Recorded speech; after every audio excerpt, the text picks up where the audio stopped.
Welcome, I'm Terry Christensen and this is Valley Politics. Today we'll talk with Danny Harris, who's the program director for the Knight Foundation here in San Jose. In case you haven't heard, the foundation is funding a bunch of pretty interesting projects in our community. We'll learn what the foundation is all about and what they're trying to achieve here, and we'll hear Danny's perspective as a relative newcomer to our community. Later, Tamara Alvarado will brief us on the School for Arts and Culture at the Mexican Heritage Plaza, which happens to be a beneficiary of a grant from the Knight Foundation. Then we'll close our show talking with former San Jose City Councilman Frank Fiscalini, a longtime mover and shaker here in the Valley. All this next on Valley Politics.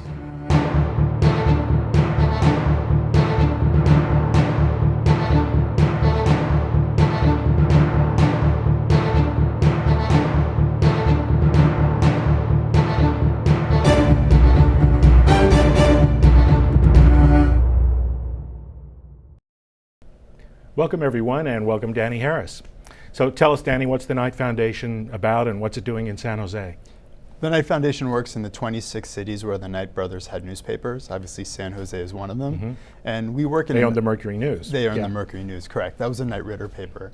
And so our work in communities is focused in a number of areas. We invest in arts, we invest in journalism, media innovation, and my specific focus is on what we call community and national initiatives. So the short way of thinking about it is we make investments in things that support how San Jose will attract and retain talent, how we understand and support economic opportunity, and the last piece is around civic engagement. You know, the thing that we ultimately measure with our projects is this moving people towards being more informed and engaged, and specifically, you know, are more people voting because of our projects and what we're doing. So you give away money? Yes, yeah. I give away someone else's money. You give away some, so I'm sure a lot of our viewers would like to know, how do you get a job like this? Most jobs, I think my path is not linear. So I actually, my background was in international development. I did refugee work. Then I went to go work and look at how terrorists raise and move money. I left that to go work as a storyteller and started a design agency. And my focus there was actually looking at how cities brand themselves in a really crowded marketplace now, with about 66% of millennials choosing a city before a job. It means that the competitive marketplace for places is much more competitive. So I was doing that work and had this amazing opportunity to come and work with Knight, which had always been a place that I'd wanted to work. And I've been here for a little bit over a year now. That's a very interesting career path. So you've been here for a little over a year. You've lived in some pretty sophisticated cities back east. I just have to ask you, what's your impression of San Jose as a community? Does it kind of seem like a suburban Mayberry to you? Maybe it's an urban Mayberry. An urban Mayberry, okay. You know, coming out here, I think the city has a number of different identities. There's the Valley of Heart's Delight, there's Silicon Valley, there's the capital of Silicon Valley, and then as you get into the neighborhoods, you may go to Willow Glen and people would just define themselves as being from Willow Glen as opposed to San Jose. So I think that the city is sophisticated. I think you said I come from sort of sophisticated East Coast cities, of being raised in New York and living in DC. And I've been amazed at coming here of how many vibrant neighborhoods there are, a great sense of opportunity in this city. And the more time I spend getting to know the communities, the more inspired I am by the opportunities that are here. We do have a little inferiority complex, as you could tell from that question. I suppose. That's true. You know, I like to define what I do as being a philanthropist, where you know, when I come here, I realize that a lot of the work that we do, whether we're inside the city or coming from outside, is, you know, others won't love San Jose until we love ourselves. So I recognize that there's an inferiority complex, and I think, you know, when we truly have the self-confidence to be a world-class city, that will help us to really see and understand our potential. All good.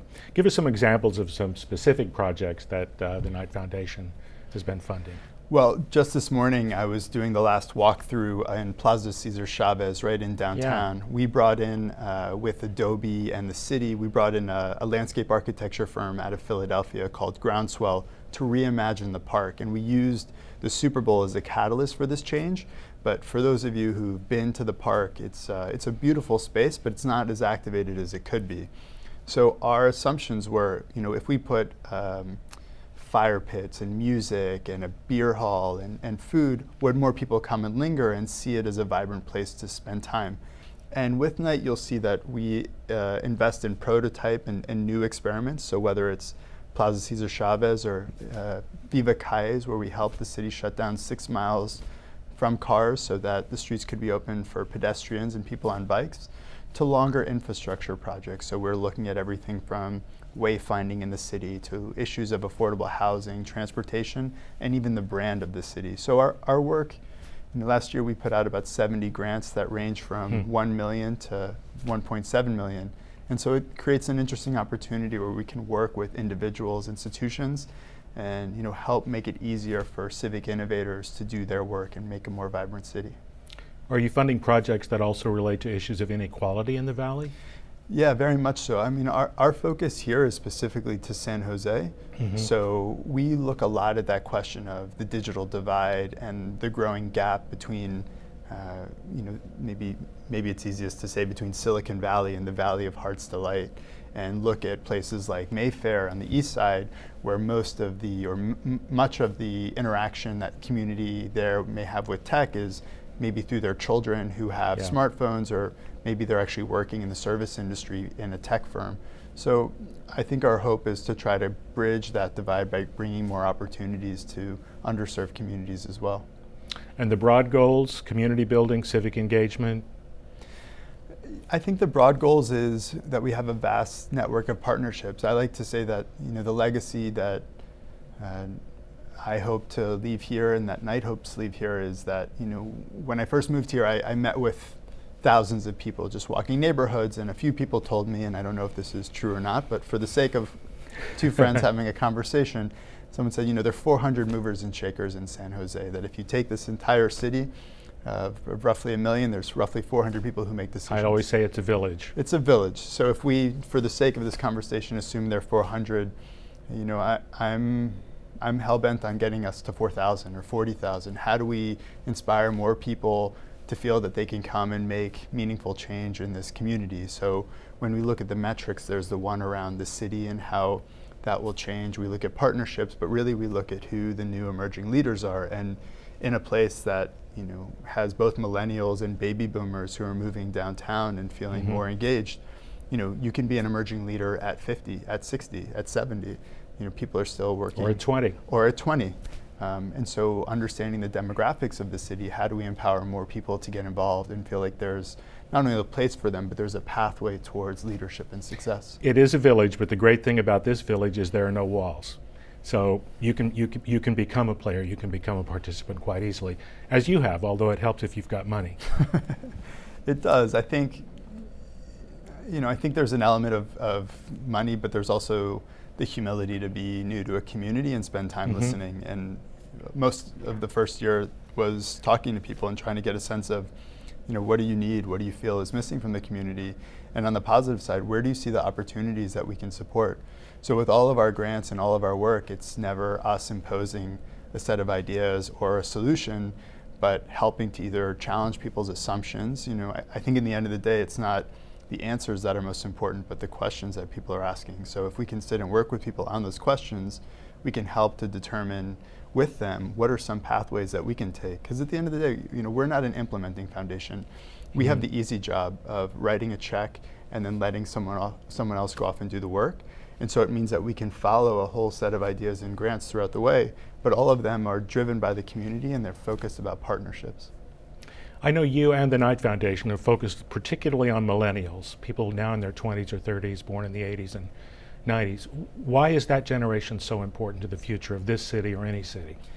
I think there are a few pieces. One, as I mentioned before, 2/3 of millennials are making a decision about a city before a job. So it means that as about where they want to live, where they want to live, before what they want to do. Exactly. So, it means that the competitive marketplace, not only between New York and San Francisco, but between Oakland and Berkeley, or Oakland and San Francisco, or San Jose and Santa Clara, becomes more competitive over time. And what we see with millennials is they're seeking, they're seeking walkable. They want to be around beautiful things. They want to have a set of assets that are close to them as it relates to urban life.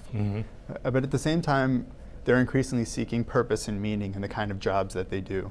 So when we look at these various trends about millennials, and from our perspective also looking at things like voting rates, when we look at the way that our grandparents voted as opposed to their grandchildren, the voting rates are incredibly different. Yeah. And when we think about the future of an informed and engaged society, if a millennial can open up social media and in the end they're almost content agnostic, because whether it's the New York Times or BuzzFeed or somebody who only posts cat videos, they're streaming it through sort of one single source. So it's less important where that information comes from.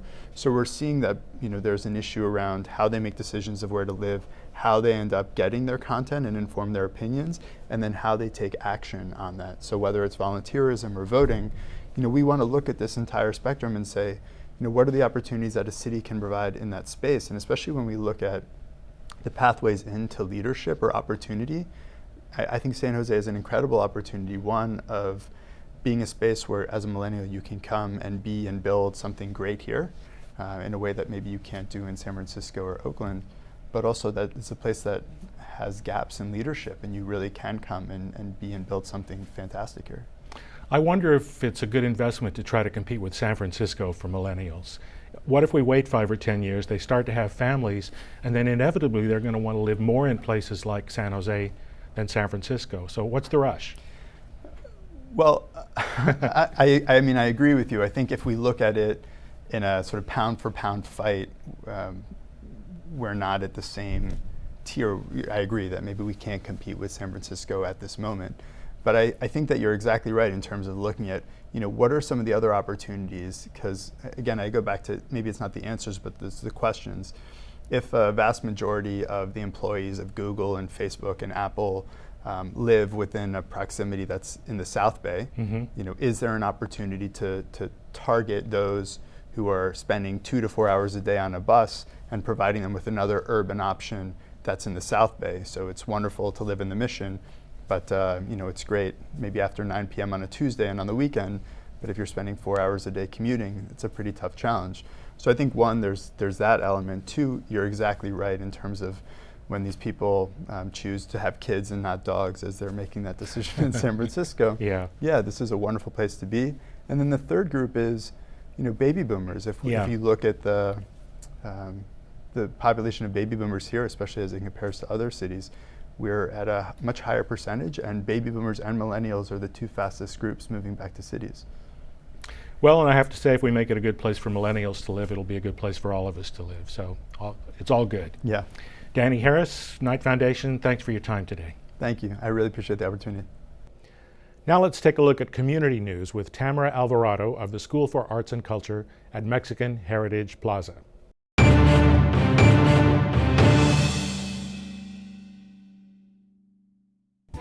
Hi, my name is Tamara Alvarado. I'm the Executive Director of the School of Arts and Culture at the Mexican Heritage Plaza on the east side of San Jose.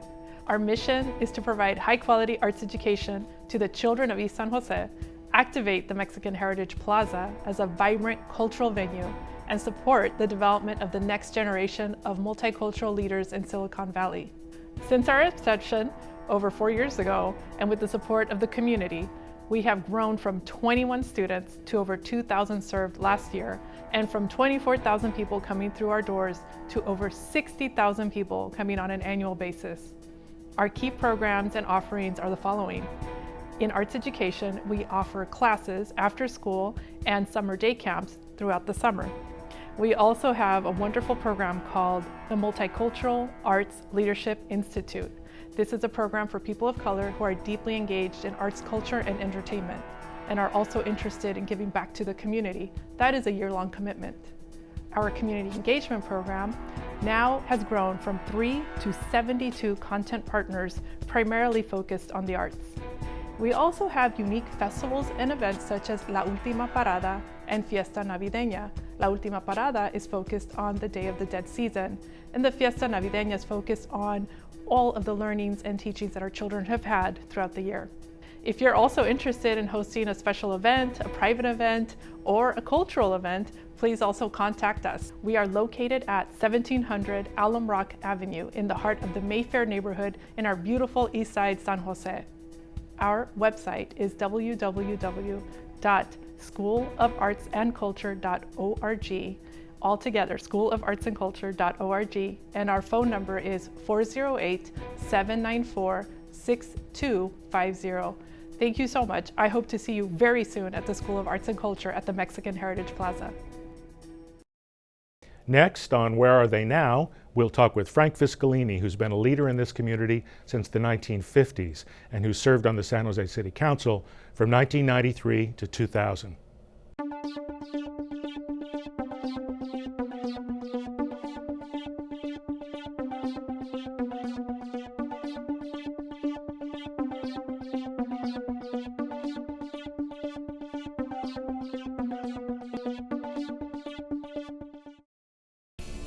So Frank Fiscalini, longtime superintendent of schools, hospital executive, community leader for many good causes, candidate for mayor, San Jose City Council for 2 terms.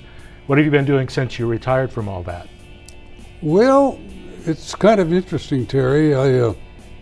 When I retired from the council, I was approached by one of my former students at James Lake High School, Ed Alvarado. And Ed at that time had formed a company here, Silicon Valley Advisors. It was a group that was involved in doing land use lobbying and research. And he asked me if I would be interested in joining them. And I couldn't say no. He was student body president, by the way, when I was principal at James Lake High School. So this is the 1950s. Yes. Yeah. Yes. We had a long association. So I spent about 5 years there. And then my wife became ill. So I spent about the next 6 years taking care of her. And when she passed, I decided that I really couldn't stay inactive. So I started to do volunteer work again. I went back on the board of Opera San Jose. Opera San Jose, that's Yes, a great one. It is. Yeah. And I was with Irene when we started the company, and been through all the growth pains with it, Right. and see it where it is today, and appreciate how far we've come. It's a real thrill. I miss Irene terribly because we were really dear friends. And then I serve on Silicon Valley Faces, which is the successor to the old National Conference of Christians and Jews. Oh, and right. we have some very, very fine educational programs that we do there, and I'm really delighted with the results, and continue to spend time and some treasure there, which I think is important. I'm on a committee at the History San Jose Museum. I enjoy that because I'm a history buff by trade, really. And I serve on a board of Child Development Inc., which is a company that operates child care centers. Okay, so you're not retired at all, you're just not paid. You're absolutely right. You're absolutely right. Well, those are all really good causes. I want to go back to the 60s with you. You became a superintendent of Eastside Union High School District, a huge district, at a very young age, and served for a very long time, 1956 to 1982, I think. Yes. Which is extraordinary. Superintendents don't do that anymore. No.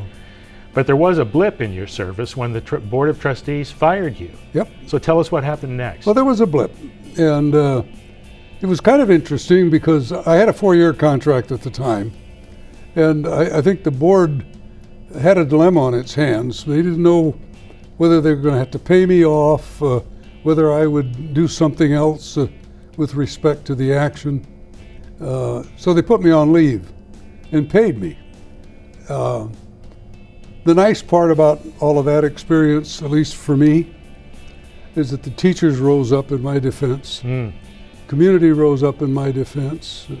The leadership of the Teachers Association and members of the community came together, formed a committee, filed for recall, ultimately recalled several of the board members that were involved in my termination.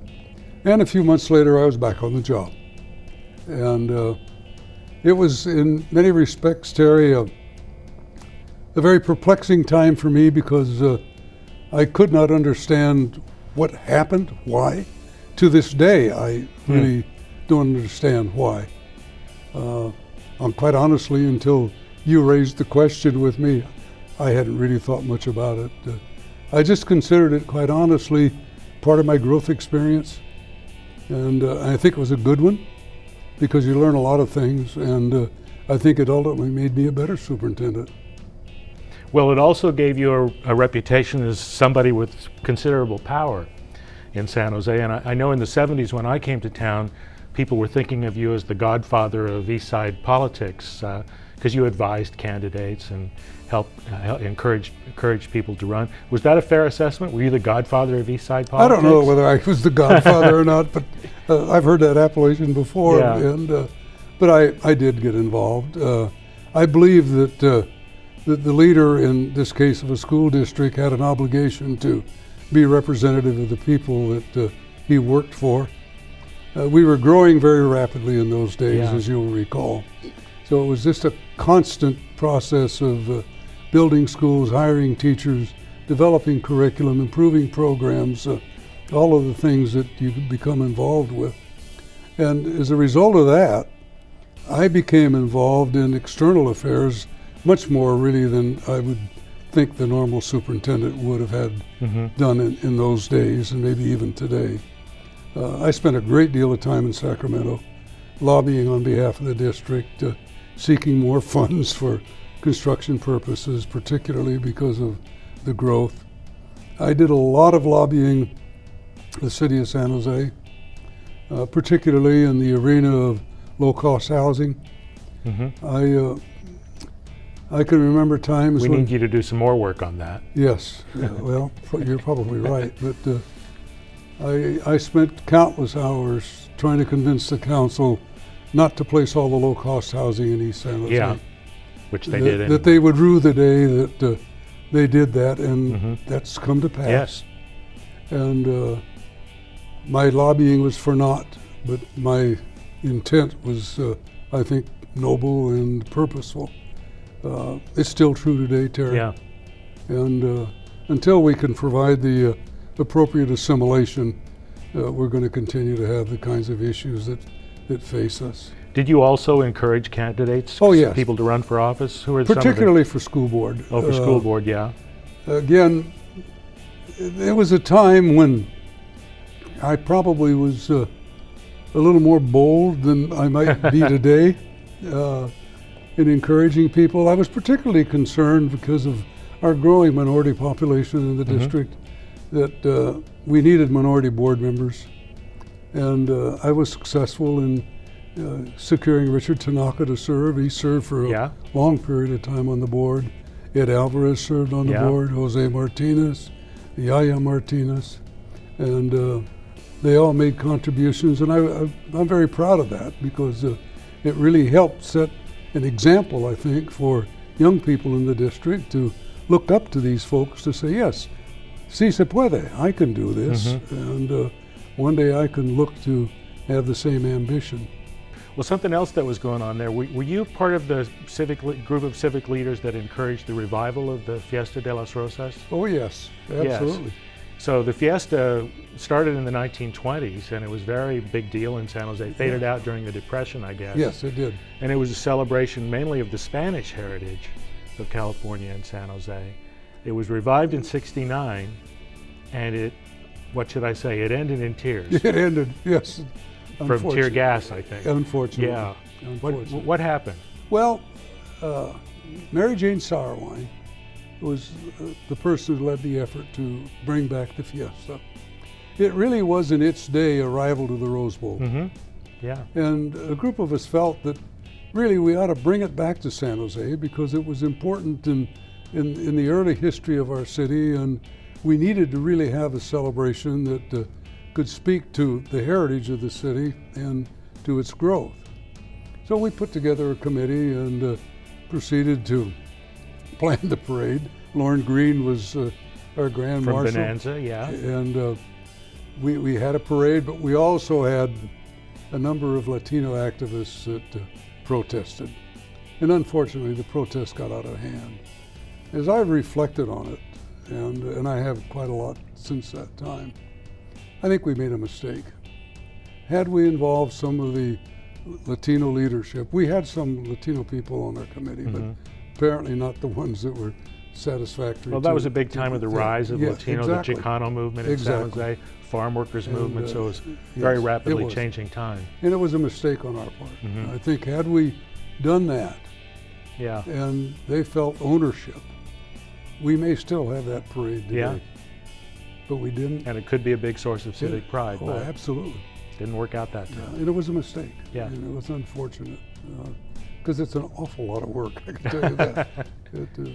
But I think it was an awakening for the city, for the Latino and Chicano population, as they asserted themselves, and for the city in general to recognize this is a real force. And you know, the in our interesting community. part of all of that, Terry, is that subsequent to that time, I always had very good relationships with those leaders.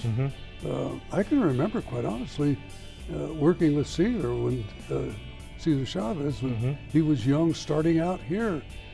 Active. I was also very active in the old San Jose Community Foundation, which was the forerunner of starting Moxa, for example. Yeah. That was one of our projects. We got them started. And so even in spite of the fact that we weren't able to carry on the parade and it didn't end on a very happy note, for at least personally for me, it resulted, I think, in some stronger relationships rather than weaker ones.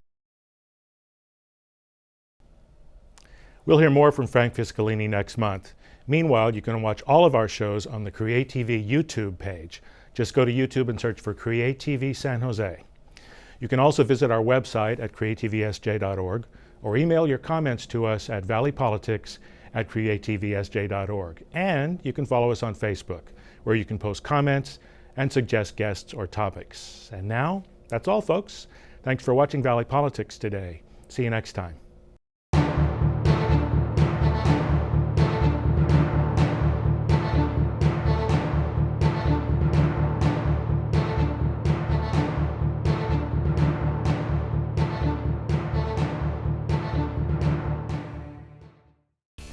Do you care what's happening in your community? We do, which is why CreaTV makes it a priority to bring you shows like Valley Politics. But we need your help. CreaTV relies on tax-deductible donations from viewers like you to provide our community with informative local programming. If you like what you're watching, go to creatvsj.org and make a one-time donation, or become an ongoing supporter through our Friends of CreaTV. Thanks for watching.